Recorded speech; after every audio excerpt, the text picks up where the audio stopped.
Estamos en vivo, adelante. Bueno, muy buenos días para todos nuestros afiliados y amigos del SEC, Consejo Empresarial Colombiano. Con el evento que vamos a desarrollar el día de hoy, es una prueba más de este compromiso que el gremio ha adquirido con todos sus afiliados, tanto con los principales representantes de las empresas colombianas y peruanas con intereses en Colombia y también para sus colaboradores. Quiero contarles que desde el Comité de Mercadeo estamos haciendo todos los esfuerzos para que el gremio, para que ustedes sientan presencia del gremio, y es por eso que hemos diseñado una serie de encuentros con especialistas, expertos de diferentes áreas para que nos ayuden a interpretar y a tomar decisiones acerca de este entorno bien desafiante que estamos viviendo, no solamente en Perú y en Colombia, sino en toda la región latinoamericana. Y es por eso que el día de hoy traemos un invitado de lujo, él es el señor Henry Rafael. Voy a contarles un poco acerca de su experiencia. Henry actualmente es experto internacional en comunicación estratégica, en gestión de gobierno y asuntos internacionales. Es permanentemente consultado por diversas cadenas de noticias y medios de comunicación a nivel de Latinoamérica, y también es invitado especial para analizar la situación política y social de los países de Latinoamérica para una cadena tan importante como CNN Internacional con sede en Atlanta. Actualmente él también se desempeña como profesor en escuelas de posgrado, en la maestría de gestión pública en la Universidad del Pacífico y la Universidad Privada de Ciencias Aplicadas, UPC. Él también es el presidente actual del Instituto de Comunicación Política y Gobierno del Perú, ICPG, y miembro muy activo de la Sociedad Interamericana de Prensa, la conocidísima SIP, que tiene presencia en su sede principal en Miami, Estados Unidos. Bueno, sin más preámbulo, Henry, mil gracias por haber aceptado nuestra invitación. Los micrófonos son tuyos. Yo sé, porque como les comentaba ayer a uno de mis estudiantes, me imagino que como tú estábamos recibiendo varias llamadas diarias de personas tratando de pedir cuál es el panorama nuestro frente a la realidad que vivimos, nuestras realidades más cercanas, que son las de Perú y de Colombia, y entonces yo creo que hay muchas personas ansiosas en escucharte. Tenemos ya varios en sala, otros nos estarán viendo por nuestro canal de YouTube, y ustedes saben que nuestro canal de YouTube es un repositorio permanente de información que pueden consultar este y otros eventos que hemos realizado en el momento en que lo puedan hacer. Ok, muy bien, entonces Henry, bienvenido. Gracias. Bueno, nada, muchas gracias a ti, Sofía, principalmente por haberme dado este lujo de compartir con empresarios, tanto colombianos como peruanos, además en un país que yo siempre he dicho, no tengo ninguna historia, ningún cuento que contar, pero Colombia es el primer país que yo conocí de chiquitico, o sea, que es mi primer paso al mundo mundial, como se le llama, fue a partir de Colombia, ¿no? Y claro, todo lo que significó después viajar de adolescente, en fin, todas las cosas que pasan en un país que creo que es el país, claro, sin contar los Estados Unidos, probablemente es el país que más he visitado y que tengo el placer de conocer y de haber trabajado incluso algunos proyectos vinculados a la comunicación política y empresarial. Así que les mando un saludo a todos y por supuesto voy digamos, de frente y de lleno al tema que nos convoca o que me has pedido que conversemos. Hablar de que en Latinoamérica tenemos una preocupación sobre la situación política no es novedoso, no nos debe sorprender. Creo que en general Latinoamérica siempre ha tenido una convulsión política que nos ha llevado a mirarnos a nosotros mismos, pero que lamentablemente, y lo veo con mucha pena en general, nuestras convulsiones políticas nunca han sido del tamaño para recibir una atención mundial, para ser parte de un escenario político. Y es que eso está en razón desde mi punto de vista, a que Latinoamérica como valor económico para el mercado mundial no significa, digamos, un riesgo probablemente para muchos sectores, sobre todo en el ámbito financiero mundial. Y eso es lo que a veces nos lleva a situaciones penosas o dramáticas, sobre todo cuando en estos tiempos donde estamos viviendo una ola muy clara de lo que se llama la polarización de las sociedades, no solamente en nuestro continente, en general en el mundo, pero claro, en países como los nuestros, donde de por sí estamos emergiendo de constantes crisis históricas, militaristas, políticas, ideológicas, terroristas, en el caso de los grupos narcoterroristas de Colombia, Perú, Bolivia, etcétera. Eh, Pasamos constantes crisis que eventualmente una situación de polarización como la que vivimos hace mucho más complejo aún y mucho más difícil, o mucho más, sí, pues mucho más difícil el reto de salir hacia adelante. ¿Qué es lo que estamos viviendo hoy? Una situación clara en Latinoamérica, sobre todo en Sudamérica, donde los grupos de carácter ideológico progresistas tienen un espacio de crecimiento, pero que lo están haciendo a través de la necesidad de un descontento, no la necesidad, mejor dicho, la visibilidad de un descontento social que no necesariamente tiene colores ideológicos, pero que están mejor capitalizadas por las fuerzas de izquierda en Latinoamérica. ¿Y por qué creo que el descontento ciudadano que se ve reflejado normalmente en las urnas o en las calles no es de orden ideológico? Porque las necesidades de la ciudadanía están no en un orden de ideas, sino están en un orden de necesidades. El mundo trabaja, y cuando hace uno algo de gestión de crisis, trabaja mucho el concepto de la idea y la necesidad, ¿no? Entonces, ¿cuál es la necesidad real y cuál es la idea de esta necesidad? Porque muchas veces ese es el famoso modelo de Harvard que te habla de la naranja, ¿no? ¿Qué pasa si tienes una naranja y hay dos personas? Bueno, lo más lógico es, la idea es que, bueno, vamos a partir la naranja en dos, pero probablemente las necesidades de las dos personas son distintas y no haya necesidad ni siquiera de partir la naranja o de repartirla de una forma distinta. En esa misma mirada, creo que la necesidad de la ciudadanía en general en nuestro continente pasa por una mejora de calidad de vida. Creo que pasa por la paz, pero somos sociedades, la colombiana y la peruana se parecen mucho en ese espacio, en el que nuestro tránsito hacia la paz siempre ha estado cargada de violencia o de situaciones de confrontación. Entonces, no conocemos un tránsito a la paz más moderado o, valga la redundancia, un tránsito pacífico a la paz. Nuestro tránsito a la paz suele ser un tránsito violento o por lo menos dificultoso. En otro aspecto, una de las cosas que yo ya señalo en el caso de Perú, creo que no tanto como Colombia, pero sí en el caso de Perú, nosotros somos un país praxista. ¿Qué es un país praxista? Es una frase que he acuñado a partir de la palabra praxis, que difícilmente la sociedad peruana toma decisiones a través de las políticas, o mejor dicho, no las estrategias del miedo o las estrategias de la previsión o las estrategias de la esperanza. Porque todos esos tres conceptos que he dado son carácter emocional, pero no tomamos decisiones a partir de allí completas. El Perú, por ejemplo, voy a darles un ejemplo sociológico. En el Perú conocemos que puede haber un terremoto en cualquier momento, sí. ¿Ha habido, por ejemplo, temblores recientemente en diversas partes del país? Sí. ¿Hemos tenido terremotos en las zonas alejadas de Lima y que han destruido ciudades? Sí. ¿Hay simulacros constantemente? Sí. ¿Participa la ciudadanía de los simulacros? No. Tenemos la amenaza real. Tenemos la prueba que esa amenaza es real.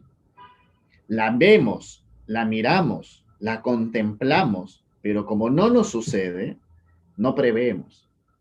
O preveemos basado en nuestra conciencia de que no nos va a llegar, y si nos llega, bueno, algo haré en ese momento. Esa conciencia praxista es la que hace que mucho de los miedos que se pueden generar a partir del ámbito político económico tampoco sean por decirlo así, interiorizados en la sociedad peruana que le permita tomar decisiones.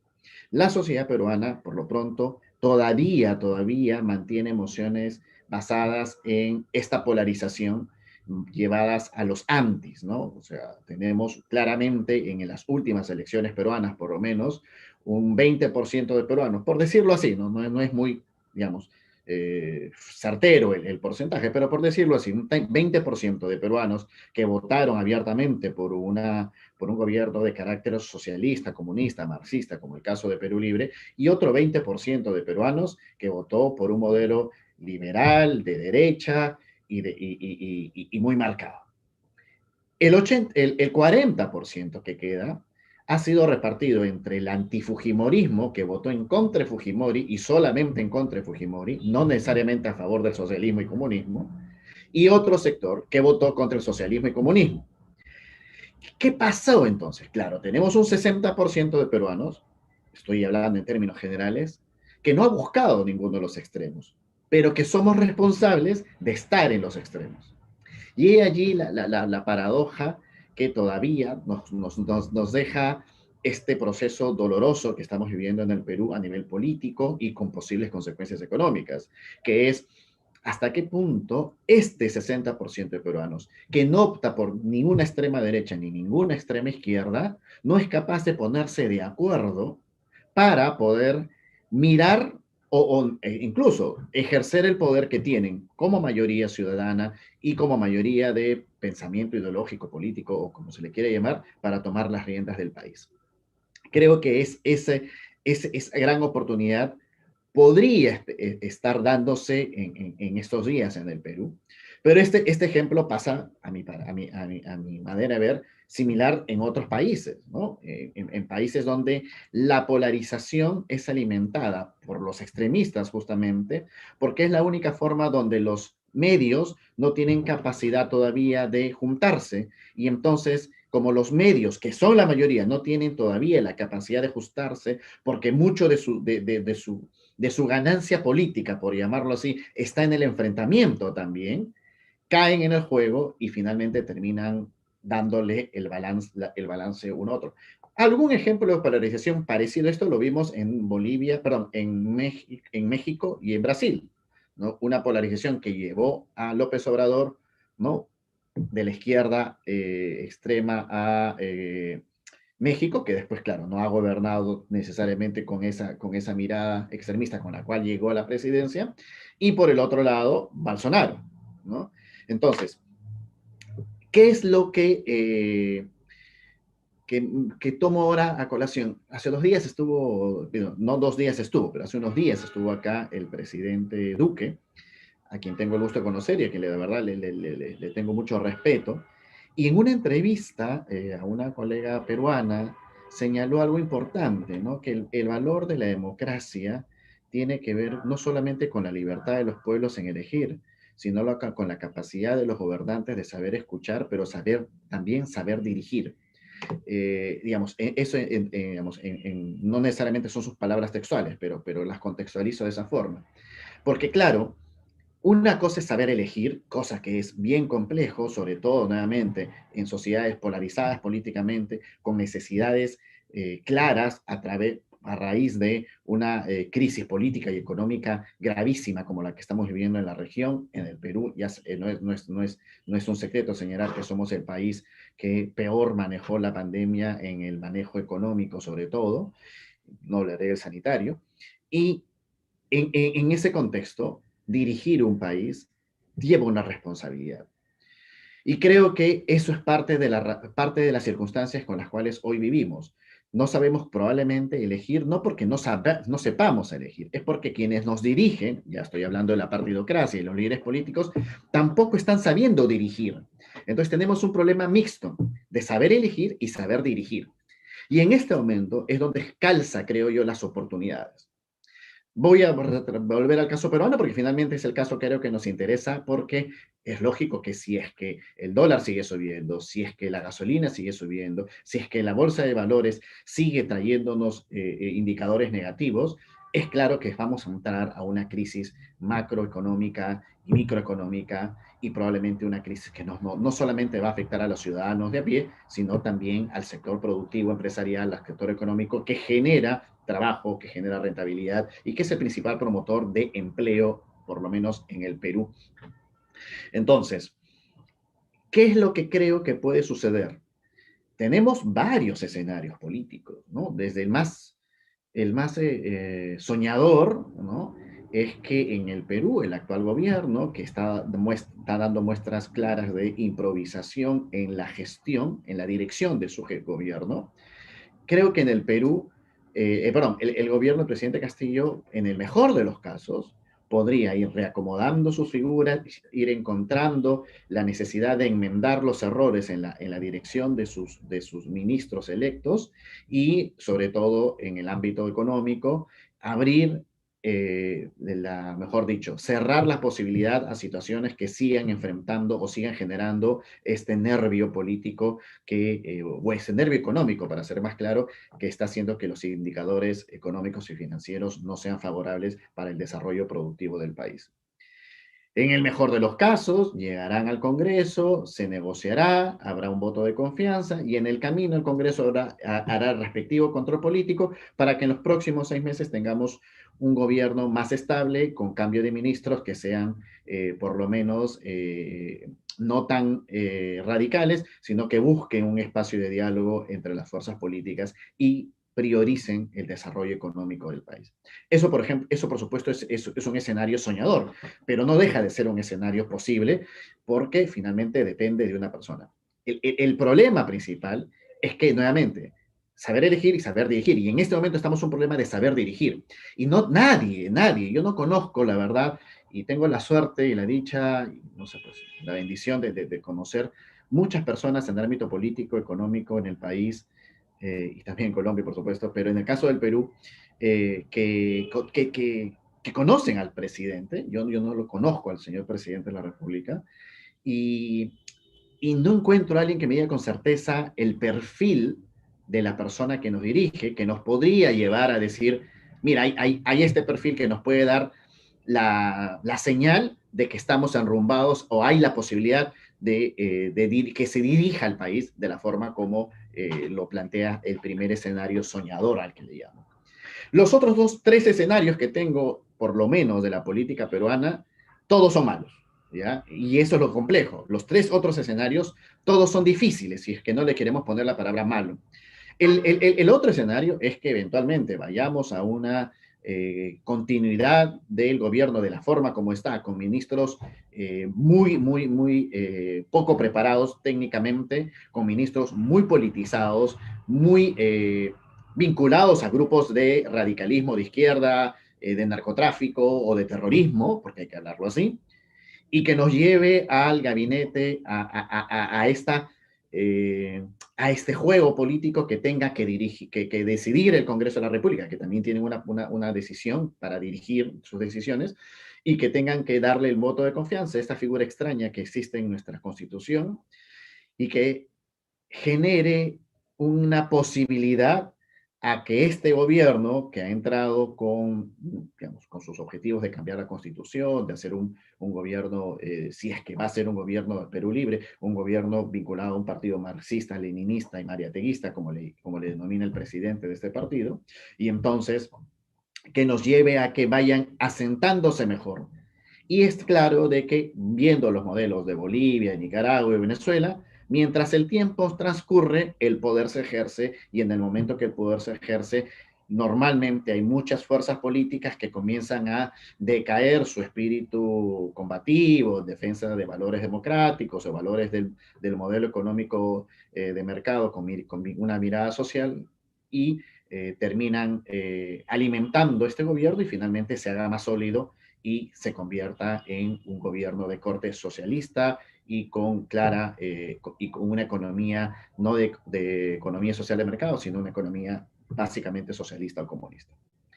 El tercer escenario es un escenario también difícil, porque es un escenario donde el legislativo comience no a darle el voto de confianza, sino comience de pronto y de lleno a no darle la confianza al gabinete de ministros, a generar una crisis ministerial y que comience a haber esta suerte de cubileteo netamente político en el cual el enfrentamiento entre el legislativo y el legislativo nos recuerde los anteriores enfrentamientos de vez pasada y ese proceso se alargue tanto.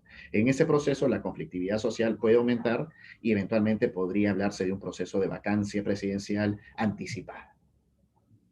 Y el tercer elemento, ojo, se pueden dar dos elementos ahí, o la vacancia presidencial anticipada o el cierre del Congreso, ¿vale? Porque nuevamente van a haber dos fuerzas peleando por subsistir.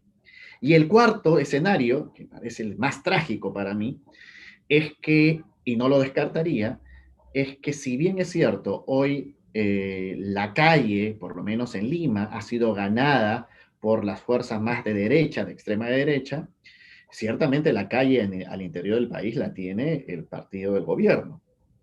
Yo creo que generar un clima de polarización, llevarlo a la violencia y al caos, no es muy difícil, más aún cuando hay propuestas populistas que podrían movilizar a gente del interior del país para que pueda llegar a Lima. Digo, movilizar naturalmente, pero claro está, tranquilamente podrían ser movilizados más bien por sus dirigentes políticos y generar un clima de conflicto social que pueda terminar llevándonos a una violencia muy grave, como hemos visto en otros países, en Nicaragua, en Bolivia, en Paraguay, digamos, incendiaron el Congreso hace algunos años atrás, se metieron al Congreso, vamos, sí, se metieron al Capitolio. Entonces, tenemos una posibilidad de que esto pueda generarse un grave conflicto muy alto y esto termine llevando a la necesidad al gobierno de implementar un estado de emergencia y al tener un estado de emergencia se genera un estado de militarización, con lo cual creo que se adelantan los procesos que hemos visto en otros países de carácter socialista o comunista, donde la militarización ya te da una señal de la implantación de un modelo absolutamente radical y dictatorial que tranquilamente, una vez que tú haces el estado de sitio y militarizas la ciudad, el paso al cierre del Congreso es casi inmediato y por ende quizás en 30 días podríamos estar mirando otro Perú al que estamos viendo ahora.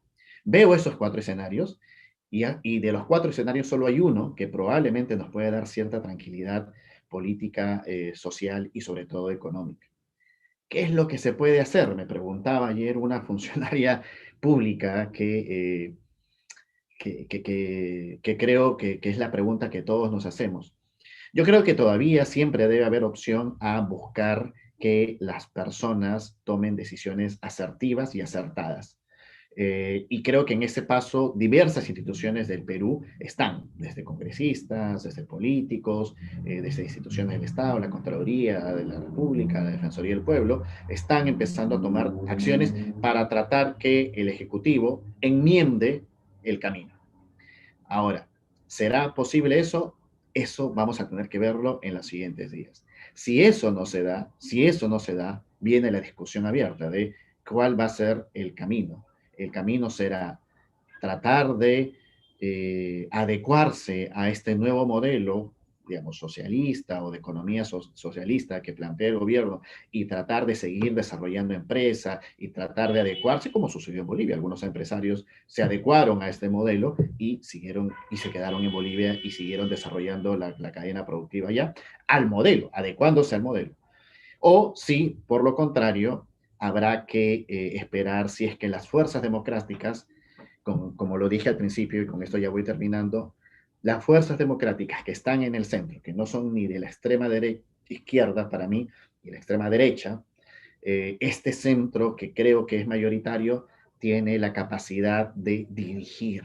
¿No? Ya sabemos que tenemos un problema de elegir, pero ahora tenemos un problema de dirigir. Y en ese dirigir es cómo se ponen de acuerdo para poder tomar decisiones que nos lleven nuevamente a un camino dentro manteniendo los valores democráticos, pero sobre todo que nos permitan la sostenibilidad de un país como el Perú, que tuvo una gran economía emergente en los últimos años y que por supuesto hoy tiene sus indicadores en riesgo y que generan o que podría generar un clima de mayor inestabilidad, viendo, por supuesto, los siguientes procesos electorales que tenemos en Latinoamérica, principalmente el de Colombia, donde históricamente hemos tenido mucho espejo en nuestros procesos políticos, sociales, y claro está, nos parecemos mucho con las marchas, con el activismo político, con el narcoterrorismo, con problemas de este tipo que nos llevan a poder quizás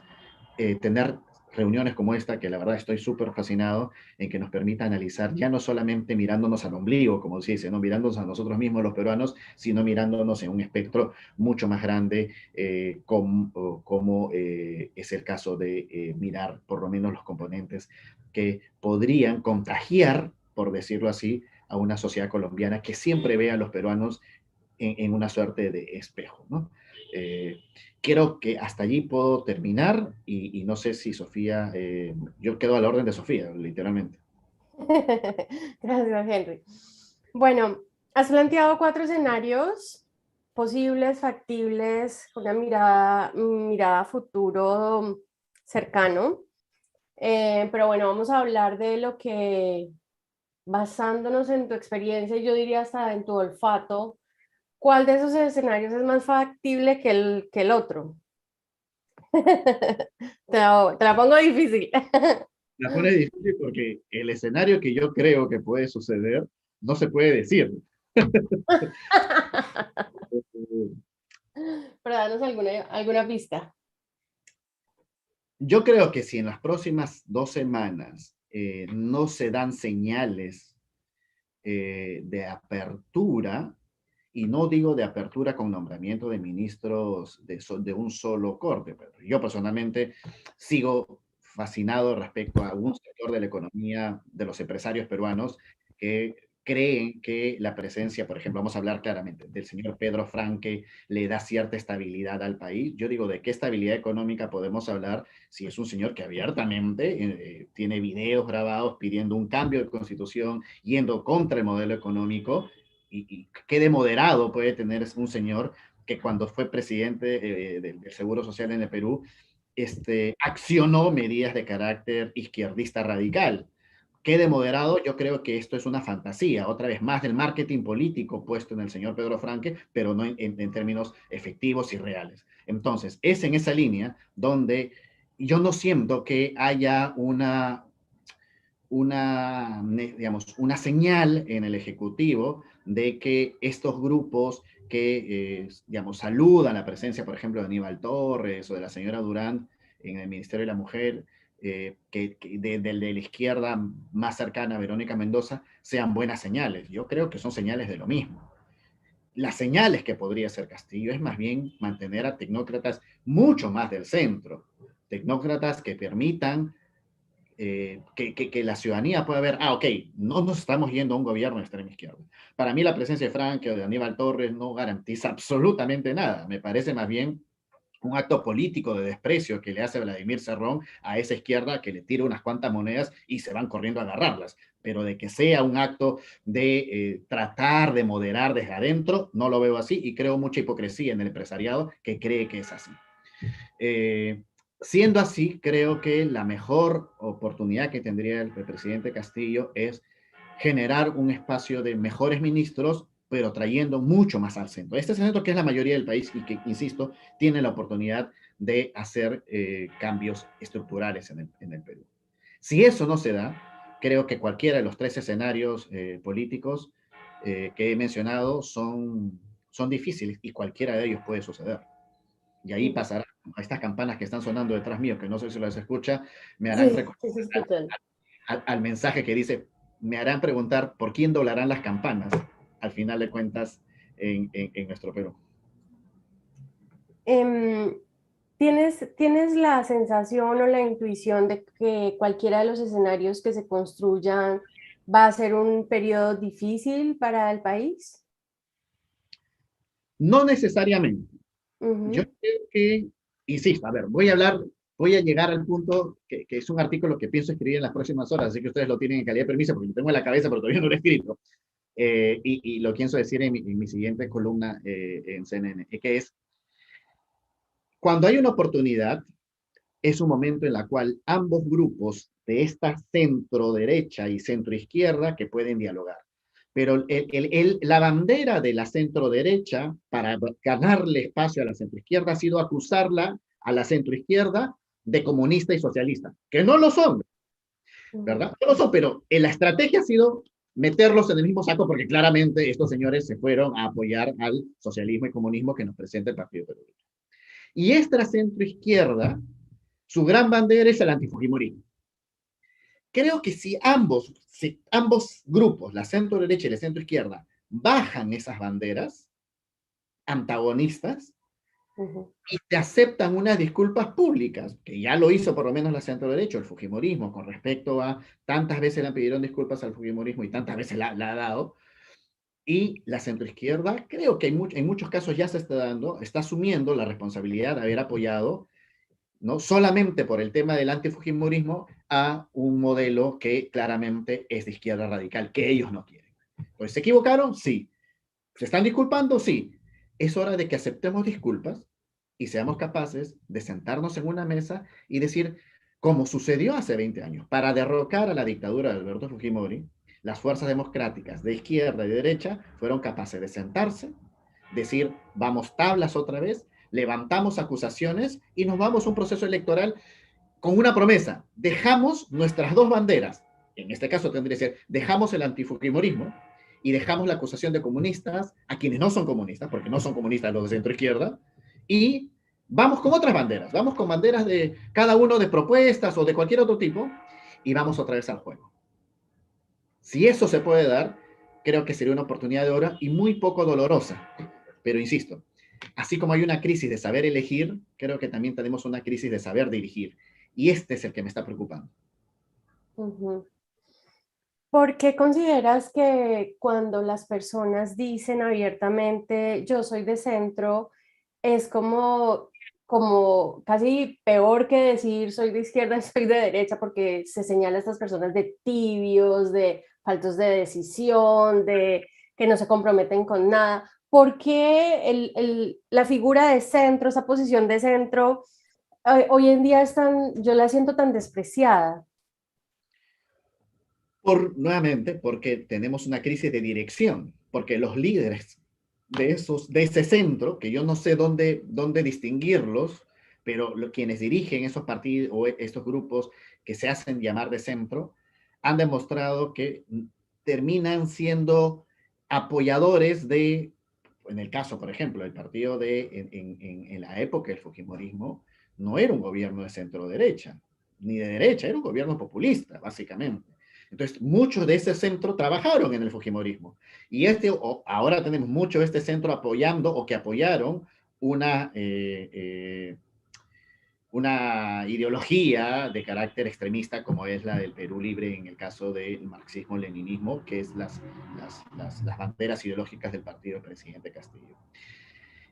Creo que necesitan un nuevo liderazgo en el centro, donde sea un centro más de valores y menos de antagonismo. Yo creo que el problema principal del centro es que sus banderas son de acusación al otro. Tú eres mejor que yo.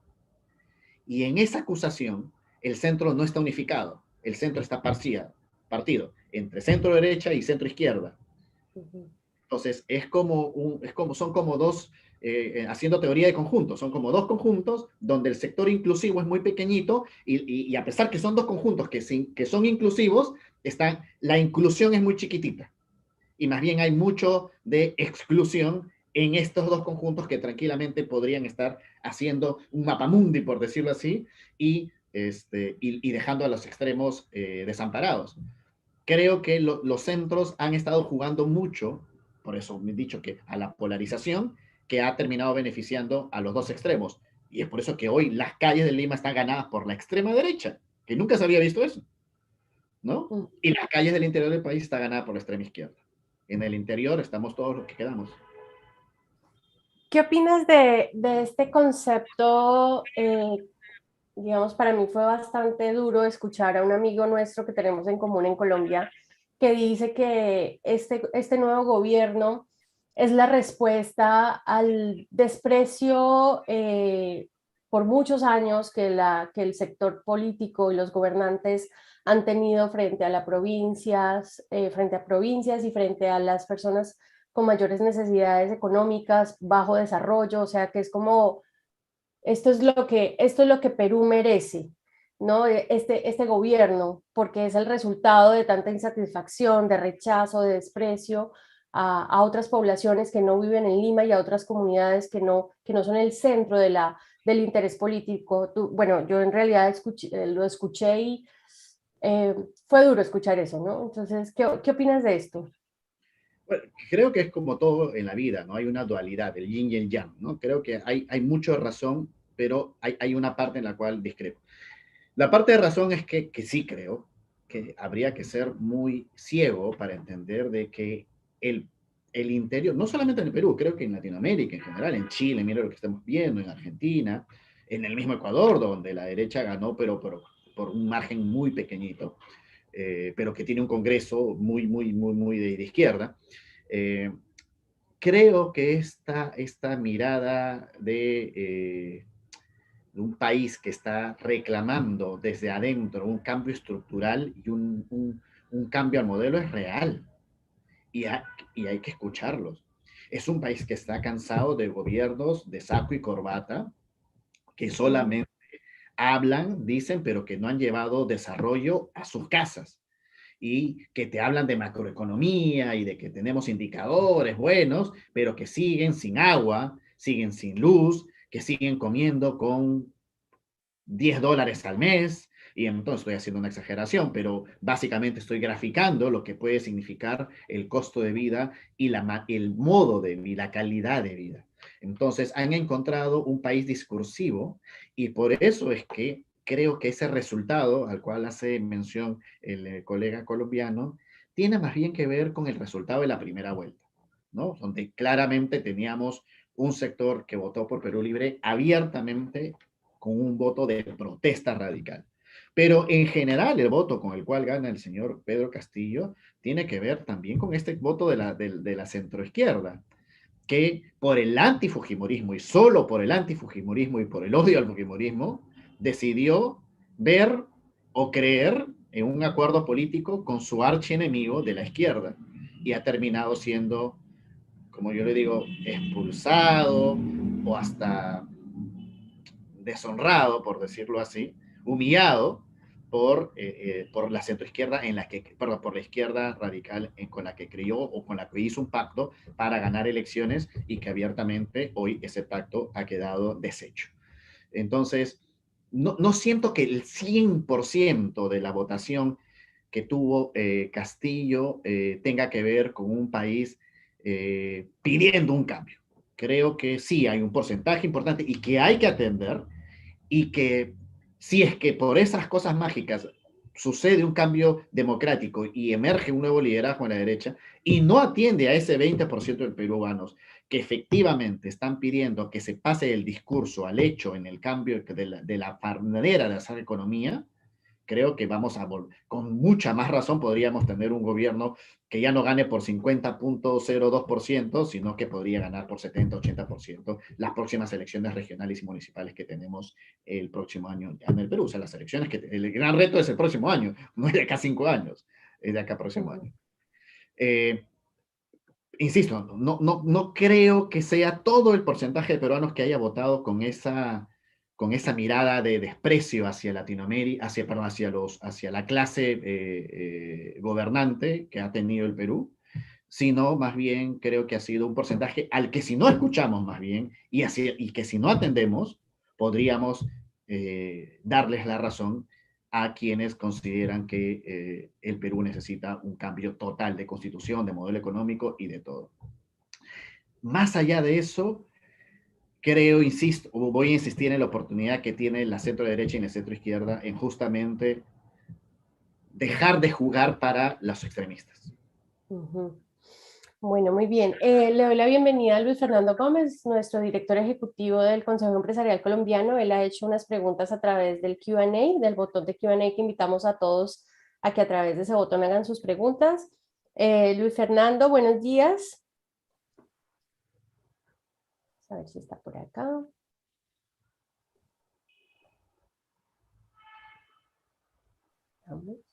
Bueno, voy a ir mientras se conecta. Hacer la siguiente pregunta, Luis Fernando. ¿qué rol puede jugar en este momento la sociedad civil como resistencia y oposición?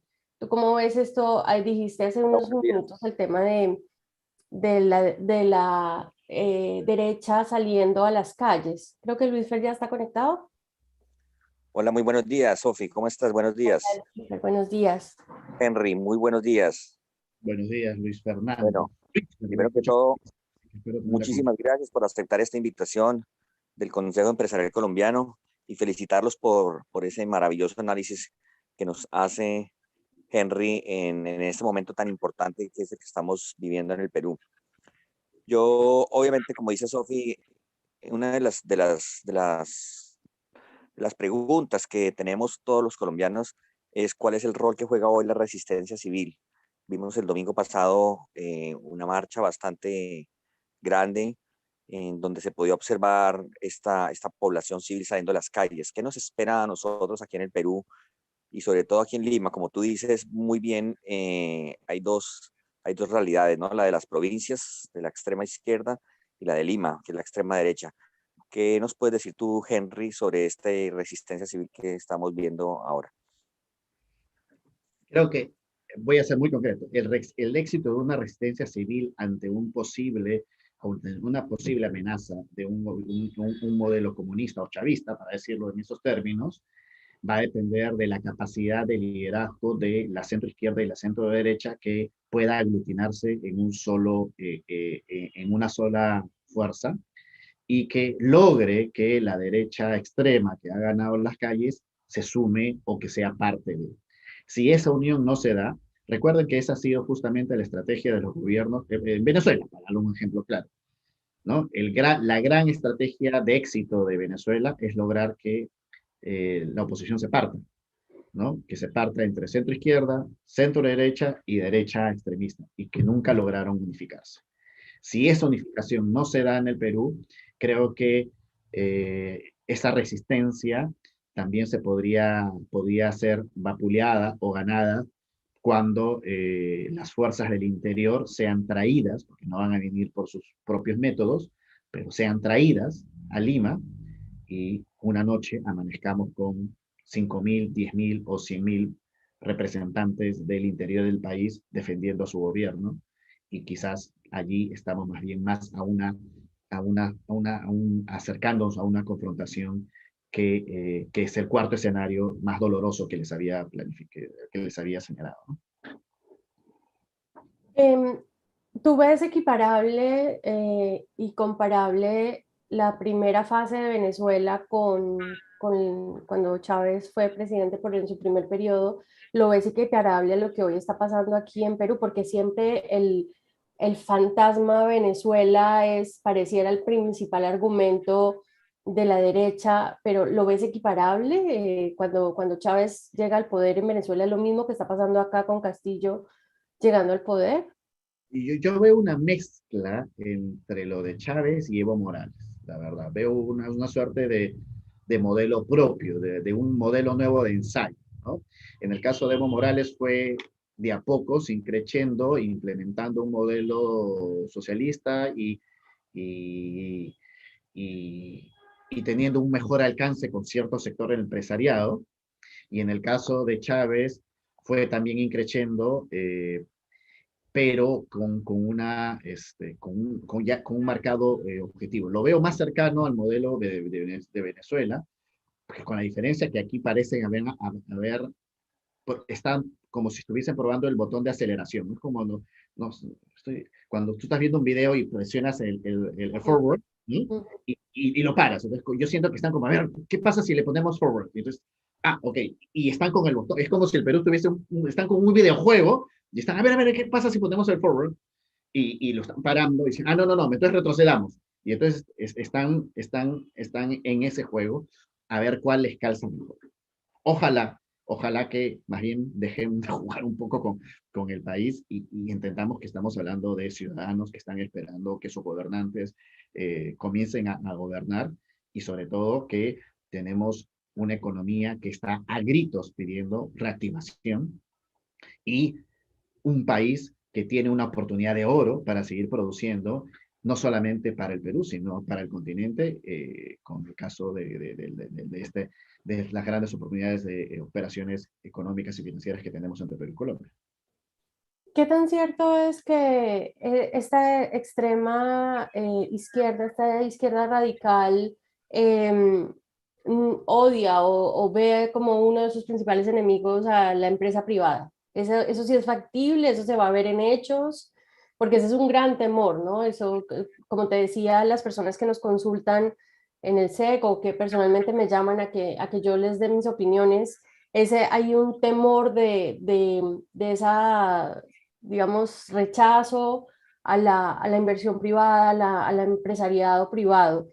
¿Se puede consolidar? Tengo dos respuestas para eso. La primera es que una que te va a sorprender. A mí personalmente, para hacer estrategias, me genera más claridad tener un extremista de derecha o de izquierda que los de centro, porque los de centro a veces no tienen claridad sobre, o el rumbo no lo tienen muy claro, o cambian rápidamente del tipo de pensamiento de aquí para allá. Uh-huh. Pero en el caso de un extremista lo tienes claro. Un extremista te dice lo que va a hacer y lo cumple. Lo que va a parecer va a ser visible, pero una de las personas más sensatas, no por sensatez, sino por claridad y transparencia en lo que dice y hace hoy, es el presidente de Perú Libre, el señor Vladimir Cerrón. Es probablemente hoy el político que habla con la mayor verdad. Es el político que menos miente. Y no lo estoy defendiendo, pero es el político que menos miente. Es el que dice, voy a hacer esto y lo hace. Y todo lo que está diciendo desde hace un año lo está ejecutando. O sea que de mentiroso no lo puedo tildar la ciudadanía. No sé si los progresistas quizás lo pueden tildar de mentiroso porque los haya utilizado para ganar elecciones, pero ese es un tema interno. Pero para el país, para las decisiones políticas de la economía, perdón, políticas y económicas que hoy se están tomando, él es la persona más clara y transparente, no transparente, no quiero darle el nombre de transparente, pero bueno, más clara respecto a lo que dijo, a lo que dice que se va a hacer. Dicho esto, creo que la segunda parte de mi respuesta, en el sentido de que creo que por esencia, efectivamente, los gobiernos de extrema izquierda no quieren a los empresarios y no van a entrar nunca a buscar un entendimiento con esa clase empresarial. Sin embargo, también es claro que en gobiernos como de Venezuela o de otros, hay empresarios que terminan sosteniendo a estos gobiernos porque finalmente negocios son negocios y terminan entrando a ser parte de esos modelos y por supuesto hay empresarios y hay empresas privadas de extrema izquierda que aparentan ser extremistas, pero siguen siendo un modelo privado que busca generar ganancias, como todas las empresas, pero que finalmente, en vez de confrontar o vivir en un mundo democrático, deciden ser empresarios en un mundo comunista. Te estoy entendiendo tal vez que si este gobierno se mantiene, ¿no? Se mantiene a flote pese a todas las críticas que está recibiendo mucho antes del 28 de julio, puede ser un camino para el empresariado buscar cómo, suena feo, ¿no? Pero buscar cómo agradar a este gobierno. Pero eso no es novedad. Insisto, Uh-huh. hay empresa privada en Venezuela, Uh-huh. hay empresa privada en Bolivia, hay empresa privada en Nicaragua. Aquí viene ya el factor de integridad o de valores, y yo no estoy acusando. Si tú quieres ser empresario y consideras que puedes ser empresario en el modelo comunista, ¿alguien puede decirle a un empresario que es malo? No, es su decisión. Yo no critico a un empresario que dice, yo voy a hacer empresa con un modelo comunista. El problema está en que los modelos comunistas no son malos hasta que comienzan a violar derechos humanos. Y ahí viene simplemente el valor. O sea, si se muere gente en nombre del sistema y tú consideras que como empresario quieres alimentar un modelo como eso, bueno, es tu derecho. Y el derecho es lo más importante. Quienes defendemos derecho tenemos que respetar los derechos de los otros. Y hay empresarios que tienen todo el derecho de asumir esa postura. Creo en general que el empresariado por naturaleza, como defiende la libertad, porque sin libertad no hay empresa, como valor esencial, creo que la bandera de libertad hace que la mayor parte el empresariado no busque apoyar modelos de este corte porque violan el valor esencial de la naturaleza humana, que es la libertad. Ujú.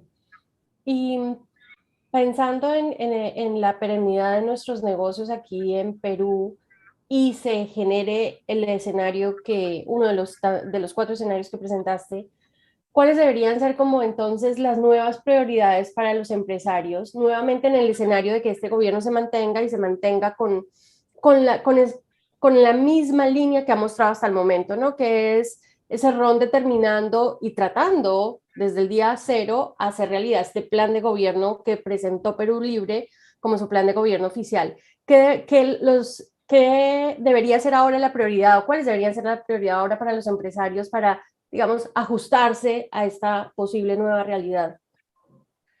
Bueno, creo que los empresarios, porque también yo soy empresario, pequeñito por supuesto, pero lo somos. Eh, ¿Te acuerdas que al principio, y voy a mantener mi discurso con el principio de mi presentación, cuando habla de una crisis de elegir y dirigir? Ujú. La elección está dada a las elecciones ciudadanas. La dirección tiene que ver ya con nosotros. Y creo que nos toca sentarnos una mesa y decidir cómo queremos dirigirnos y pasar por nuestros procesos de evaluación si queremos dirigirnos en la defensa de valores o en la defensa de intereses. Ambos tienen completamente sentido. Y en esa defensa de valores e intereses, o de valores o intereses, es donde el empresariado va a tener que tomar la decisión sobre si sostener un gobierno con los peligros que significa para la democracia la sostenibilidad de este gobierno, o mantener una postura de mucho cuidado respecto a cuánto apostar o cuánto invertir en un país o en una situación, en un gobierno donde hay un peligro o un posible peligro por la sostenibilidad de la democracia. Pero esa respuesta creo que se tiene que dar en los círculos empresariales, de sentarse y mirar y decidir con valentía qué se quiere. Y si lo que se quiere es sostener la economía a pesar del tipo de liderazgo político, asumir ese riesgo y hacerlo público y ser sensatos. Creo que la sensatez es lo más importante. Si los empresarios deciden sostener a un gobierno de este corte, tienen que haber sensatez y decirlo y abiertamente sostenerlo, y quizás sea la medicina que necesita ese gobierno para que se recupere rápidamente. Si no, pues va a tener que tomar y decir con sensatez, no vamos a apoyar, y básicamente vamos a buscar que haya un cambio en la forma de gobernar el Perú. Desde la primera vuelta en el Consejo Empresarial Colombiano, con los resultados de estos primeros comicios, nos hemos propuesto acompañar de manera directa y constante que nuestros afiliados sientan la presencia. Y hemos escuchado también y hemos visto comunicados de otros gremios que pareciera que están sentando una posición a lo largo, nuevamente, de este primer semestre del año. Varios han emitido comunicados y han mostrado cuáles son sus pareceres. En el SEC, nosotros hemos siempre sido muy respetuosos de la institucionalidad, valoramos enteramente la democracia, pero tampoco podemos negar que estamos en medio de este huracán, ¿no? ¿Cómo ves tú el hecho de la agremiación, de los gremios juntos, el empresariado como un cuerpo? Nosotros hemos creado también un lema, unidos somos más, porque no solamente queremos ver hechos y datos, sino también queremos que nuestros empresarios se sientan emocionalmente unidos al SEC, ¿no? A un trabajo que ha sido constante y permanente. ¿Cómo ves tú el rol precisamente de estas organizaciones empresariales? Mira, es que el lema de Unidos Somos Más es el que encaja en este escenario del que te hablaba, ¿no? Tienes un porcentaje de centro derecha, otro porcentaje de centro izquierda, pero la gran mayoría está en el centro. El problema está en cómo nos unimos, ¿no? Y creo que si es que aplicamos pura estrategia de negociación, creo que la mejor manera de unirnos es dejar o bajar estandartes que nos dividan y bajar los más dolorosos, los que parecen ser el estandarte más fuerte que tenemos, probablemente habrá que bajarlo para poder unirnos en este centro que necesita unirse y que puede permitir generar un mejor ecosistema para las decisiones políticas y económicas que se tendrán que tomar en la defensa del modelo democrático de nuestras naciones. Creo que si eso sucede en el Perú, creo que también hay capacidad de unirnos en Latinoamérica. Las fuerzas democráticas y las fuerzas que a nivel económico defienden y son conscientes. Yo creo que más empresarios en la región son conscientes que el modelo económico que tenemos tiene que tener una orientación social urgente con mayor énfasis. Y creo que eso es una cosa linda que está pasando en el empresariado. Pero se está contagiando a veces y está creyendo, no tiene claridad de cómo es que es ese modelo. Pero creo que hay que impulsarlo más fuerte y hay que buscar una unidad para que en ese impulso no nos jale ni la extrema izquierda ni la extrema derecha y que más bien no perdamos el objetivo. Cuando uno hace empresa, en el fondo, yo siempre digo eso, el único objetivo de una empresa es ser feliz. Porque al buscar ganancias, al generar ganancias, al generar empleo, todo es un valor de la felicidad, ¿no? Y a veces perdemos ese objetivo porque el ser feliz no es ser feliz uno. Hago feliz a mí como persona individual, a mi familia, a mi empresa, a mis trabajadores, a mi sociedad, a la comunidad donde desarrollo mi negocio, si es minería, agricultura, etcétera, y por ende a mi país. La verdad, el objetivo principal de una empresa está con el valor de la felicidad más que el de la ganancia. Muy bien. Bueno, vamos a hacer la última intervención para respetar tu tiempo, Henry, que gracias de verdad nuevamente por estar aquí. Está en línea Jorge Pinzón, que es el vicepresidente de la Junta Directiva de nuestro gremio y a la vez gerente de Urbania Perú, una empresa que pertenece a un conglomerado económico muy importante en nuestro país, Colombia. Jorge, adelante, bienvenido. Gracias, Sofía. Gracias, Henry. Muy buenos días y encantado de tenerlo aquí. De verdad que ha sido bastante ilustrativo este mensaje. Y hablando de mensajes, el presidente Duque de Colombia hace una semana que estuvo aquí y concedió una entrevista, no sé si la vieron, al Canal N.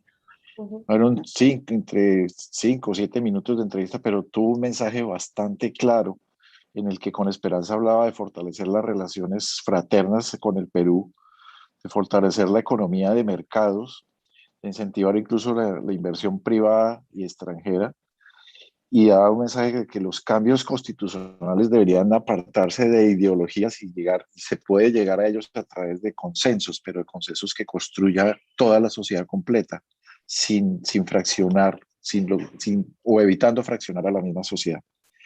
Pero yo siento que el vecindario no ayuda, o sea, que el ambiente internacional no ayuda a que ese mensaje llegue con esa fuerza. A mí me pareció clarísimo el mensaje, pero el vecindario no está ayudando mucho. De hecho, hacemos parte de la CAN junto con Perú, Colombia y otros países, hacemos parte de la Alianza del Pacífico, pero hoy nos preguntamos todos si Perú va a seguir en esos estamentos internacionales. La pregunta al final, Henry, para nosotros, y creo que refuerza un poco una pregunta que hizo Sofía hace un momento, es, Sofía preguntaba, ¿deberíamos temer, los empresarios privados deberíamos temer o tenerle miedo a este gobierno, a este modo de gobierno como se está pintando? Pero yo preguntaría, ¿los empresarios extranjeros deberíamos temerle a este modelo de gobierno? Y si de verdad esperaríamos que Perú siguiera en estos entes como la CAN y la Alianza del Pacífico, que ayudan mucho a impulsar la inversión extranjera, que la verdad es bastante y ha sido muy provechosa a lo largo de los años, y nosotros estamos felices de estar en Perú. Vale, tengo una respuesta sensata y directa. No, como lo dije al principio, yo no soy una persona que desvaloro a las empresas que deciden trabajar con los gobiernos comunistas o socialistas o de corte autoritario, porque es una decisión. Y el factor nuevamente, quienes defendemos el derecho, tenemos que defender el derecho de todos. Y las empresas que quieran hacerlo, lo pueden hacer. Entonces, la respuesta es, los empresarios extranjeros deben temerle al gobierno del presidente Castillo. Yo diría, la respuesta es, Los empresarios que tienen valores democráticos y convicciones basadas en la libertad, sí deben temerle a un gobierno como el que estamos teniendo. Los que no tienen esos principios, creo que no tendrían por qué temerle al presidente Castillo, porque creo que tranquilamente podían adecuar sus intereses a los intereses que pueda tener los intereses de este gobierno. Clarísimo, gracias. Clarísimo, pero difícil. Nos pones aquí en un debate ético-moral bien fuerte, Henry. No lo sé, miren, a mí se me ocurre, el presidente Duque dijo, y complementando, dijo, las constituciones no pueden ser cambiadas de manera ideológica y que hay que defender la economía social de mercado con enfoque social. Esa palabra Correcto. implica que sería bien interesante que nuevamente este grupo de centro, y por qué no desde el empresariado, me encantaría que el empresariado peruano también haga lo mismo, si tanto hablamos de, a ver, ¿saben cómo estamos discutiendo? Ante un mensaje muy potente que te dice cambio de constitución porque todo está mal, el otro mensaje es no al cambio de constitución. ¿Y qué tal si más bien salimos del mensaje del no al cambio de constitución y digamos, sí, cambiemos de constitución, no cambiemos la constitución, pero cambiemos la constitución en el Congreso con esto? Vamos a mejorar la parte donde se diga que el enfoque del modelo económico-social tiene que tener enfoque social. El modelo económico de mercado tiene que tener enfoque social y tenemos que darle priorizar al desarrollo de las regiones, que es, me encantaría que en vez de estar diciendo no al cambio de constitución, llevemos propuestas de inmediato, es decir, bueno, cambiemos la constitución, pero dentro de los marcos hoy establecidos para cambiar la constitución, que es desde adentro, con el Congreso de la República y respetando la democracia, y esto es lo que proponemos. Este es el nuevo enfoque social de mercado que nosotros los empresarios le ofrecemos al país. Pero creo que todavía no estamos llegando a eso. Bueno, muy bien. Se nos ha acabado el tiempo. Podríamos quedarnos acá contigo hablando otras 2 horas porque hay tanto por escucharte. Pero Henry, de verdad, mil gracias. Invitamos a todas las personas que no se pudieron conectar a que revisen esta conversación, este evento del SEC en el canal de YouTube del Consejo Empresarial Colombiano, porque de verdad nos has dado muchas luces. Creo que hay mucho que pensar, que planificar, que desarrollar. Mil gracias, Henry, por tu tiempo y por habernos regalado este espacio.